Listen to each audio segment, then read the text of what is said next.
চিকিৎসায় গাফিলতির অভিযোগ, মৃত্যু রোগীর। ক্ষোভে ফেটে পড়ল মৃতের পরিবার পরিজন। মৃতের নাম মনোহর গোপ। পেটে অসহ্য যন্ত্রণা নিয়ে পরিবারের লোকজন বছর 85 মনোহর বাবুকে দুর্গাপুর ইএসআই হাসপাতালে নিয়ে আসেন। এরপরে চিকিৎসক ও নার্সদের একাংশের বিরুদ্ধে চিকিৎসার গাফিলতিতে তাদের প্রিয়জনের মৃত্যু হয় বলে অভিযোগ উঠেছে পরিবারের তরফে। আমি যখন ডাক্তারবাবুকে বললাম যে ডাক্তারবাবু আপনারা তো পেশেন্টকে ভর্তি করেছেন, এখানে ভর্তি করার পর যে ইঞ্জেকশন দেওয়ার পর পেশেন্ট কিছুক্ষণ পর বলছে নাকি ছটফট করছিল। ডাক্তারবাবু বলছে না, এটা 72 ঘন্টা পর ছাড়া আগে কিছু করা যাবে না। কেন করা যাবে না? একটা পেশেন্ট যদি ছটফট করে তার জন্য তো কোনো ব্যবস্থা নিশ্চয় আছে, সে ব্যবস্থাটা এরা করেনি এখানে। এদের তো এটা পুরোপুরি গাফেলতি। আর এখানকার যারা নার্স তাদের প্রচণ্ড ব্যবহার খারাপ, তাদের সঙ্গে একটা কথা বলা যায় না, সবসময় দূর দূর করে। এরা এমন করে যে কি বলবো, সে কিছু বলার নেই।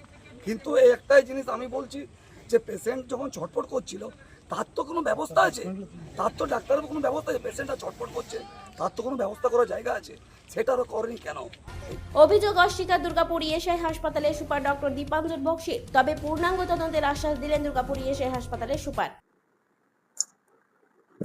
রোগীর আত্মীয় স্বজন যিনি মারা গেছেন আজকে, যে কোনো মৃত্যু খুব দুঃখজনক। কারণ খুঁজতে গেলে ওনারা আমার কাছে এসেছিলেন, কিছু কিছু অভিযোগ ভার্বালি জানিয়েছেন। আমি ওনাদেরকে বলেছি লিখিত আকারে জমা দিতে। অভিযোগ যদি খতিয়ে দেখে আমি অবশ্যই এটার জন্য আমি একটা তদন্ত কমিটি বিশেষজ্ঞদের নিয়ে একটা তৈরি করব। তদন্তে যদি কারো গাফিলতি দেখা যায়, আমি এটুকু আশ্বস্ত করতে পারি তাদের বিরুদ্ধে কড়া পদক্ষেপ নিশ্চয়ই গ্রহণ করা হবে। আমি আমার ঊর্ধ্বতন কর্তৃপক্ষকে আমি এই ব্যাপারে প্রয়োজনীয় তথ্য আমি জানাবো। এটা কি স্বাস্থ্যকর্মী কম থাকার কারণে এই গাফিলতিটা হচ্ছে? এটা স্বাস্থ্যকর্মী কম থাকার কারণে নয়, এটা ওনাদের যে বক্তব্য সেটা সেই বক্তব্যটা যদি লিখিত আকারে আমি পেলে আমি এই ব্যাপারে একদম স্পেসিফিক হইতে বলতে পারবো। আপনার doctor Dipanjan Bakshi, superintendent, ESI hospital.